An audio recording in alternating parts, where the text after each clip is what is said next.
breaking chaos across Britain. Starmer just lost control. The EU has officially banned UK flights, grounding thousands before sunrise. Heathrow, Manchester, Edinburgh, all paralyzed. Gate screens flashing, entry data missing. Families shouting, flights cancelled, total confusion.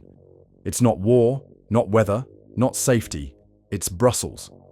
A full-scale EU ban hit overnight, and Starmer's government never saw it coming. Britain's airports turned into war zones, while the Prime Minister scrambled to understand why Europe just shut the skies on him. By 6 a.m, the numbers were staggering. Over 3,000 British travellers stranded on home soil. Families in tears, weddings missed, business meetings gone. Students holding tickets for study programs in Helsinki were told they couldn't board. And in every airport, the same excuse repeated like an automated recording. System error, check with your government. Except the government didn't know what to check. By mid-morning, the story broke wide. Finland had activated the EU's brand new entry-exit system, EES, a digital border control requiring biometric pre-registration for non-EU travellers.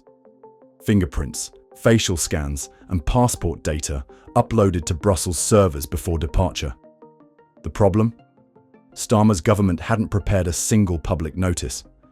Airlines weren't briefed. Travellers weren't warned. Border agents hadn't even been trained.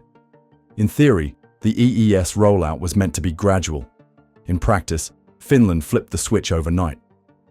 That's when the system collapsed. The EU's computers banned UK flights, and Starmer lost control of his borders. What should have been post-Brexit freedom turned into digital submission. Britain queued outside Brussels' database. Airports turned into chaos zones. Parents shouted at airline staff, students begged for answers, and news cameras rolled as gate screens blinked red in unison.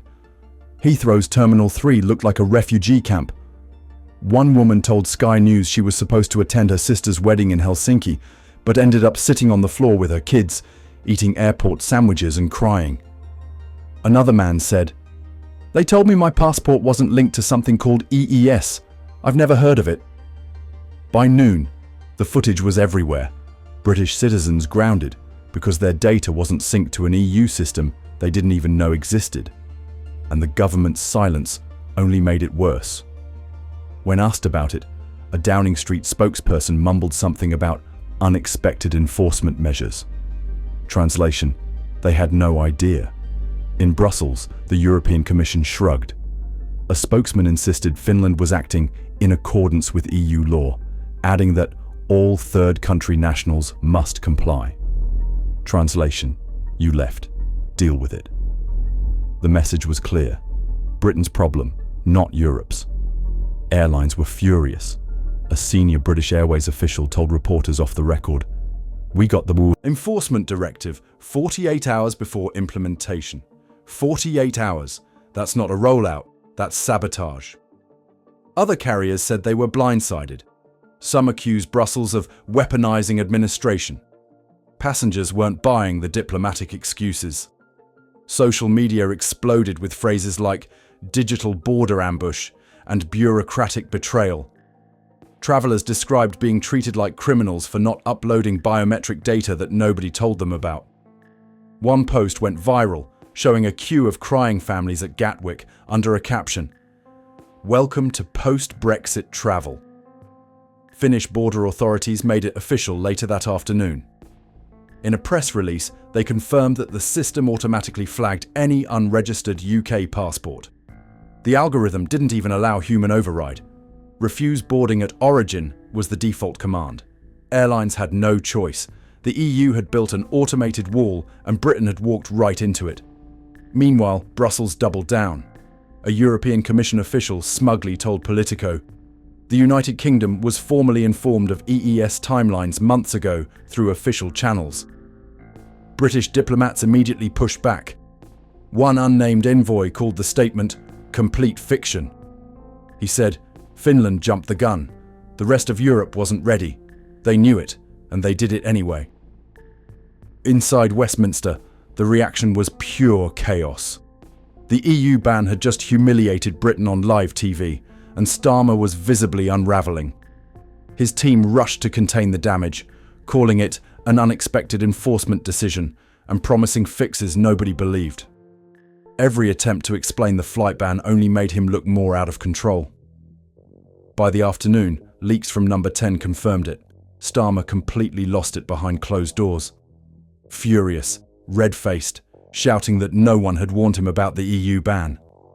"How could we not see this coming?" he yelled, slamming papers on the table. The meltdown everyone whispered about had just become real. Opposition parties smelled blood. Nigel Farage went live on GB News calling it the surrender moment of the century. Tory MPs jumped in, accusing Starmer of handing border control back to Brussels. Within hours, Brian's Starmer travel crisis was trending across Twitter, TikTok, and Instagram. Memes flooded timelines showing empty runways captioned, "Welcome to sovereignty." But the real damage wasn't digital. It was visual. The world watched as British citizens, the same people promised freedom of movement and global independence, stood stranded under EU law. The symbolism was brutal. Britain had left Brussels politically, but its citizens still needed Brussels' permission to move. By 5 p.m, the image dominating news feeds wasn't Starmer speaking. It was travellers trapped behind glass barriers at Heathrow, staring at departure boards that simply said, "Cancelled." By midday, Finland's move had triggered a chain reaction. Within hours, airports in Spain, France, and Italy began testing the same EES restrictions. Airlines that thought they'd escaped the chaos suddenly found their systems flashing red. Check-in counters stalled, passengers stranded again, and London's control over the crisis vanished. What started as a Finnish technical issue had turned into a continent-wide shutdown. Airlines cancelled 180 flights in 24 hours. The estimated cost, £12 million in refunds and hotel reimbursements. Heathrow's terminals filled with queues that wrapped around corners. British Airways, EasyJet, and Jet2 all filed official complaints to the Department for Transport, accusing ministers of criminal negligence. They wanted compensation for a fiasco created by political failure, not bad weather. The markets didn't wait to react. The pound dropped 0.6%. The FTSE 100 slid 38 points, and analysts called it regulatory uncertainty, code for panic. Traders said what politicians wouldn't. The EU bans UK flights and the Prime Minister is panicking. London was spinning while Brussels pressed delete. In Brussels itself, business networks that usually defend the EU turned critical. The European Roundtable of Industry released a statement calling the crisis avoidable if London had actually communicated. Behind the scenes, EU lobbyists admitted Finland's sudden enforcement was reckless, but none wanted to say it on record. It was safer to let the UK take the blame. By evening, the story had turned from logistics to symbolism. Commentators said the market reaction wasn't just about flights, it was about trust. Britain looked like a country locked out of its own trade routes, its data rejected by the same bloc it once dominated. Back home, that image hit hard. Every news channel led with footage of stranded families sleeping on the floor. Clips flooded social media, crying children, parents shouting at airline staff, attendants repeating, "We don't know what's happening."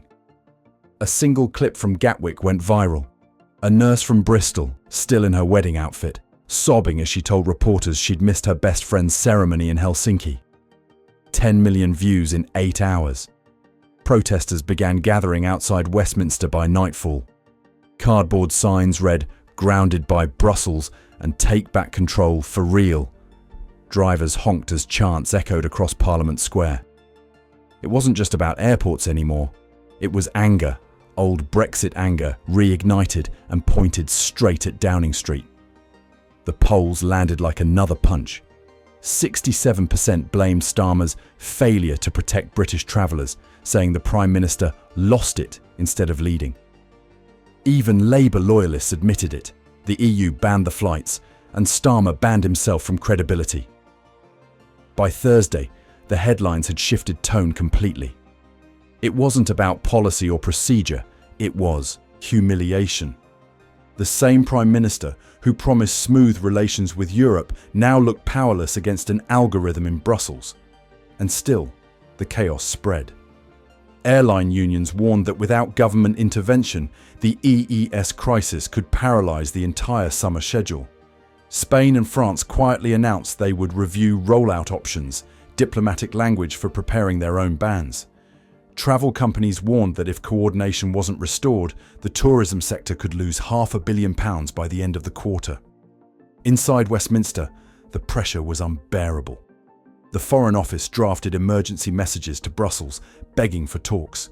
Finland refused to lift the restrictions without a proper data coordination guarantee. In plain English, Britain had to prove its systems could sync with EU databases. Starmer's team promised urgent clarification. The phrase became a meme within hours.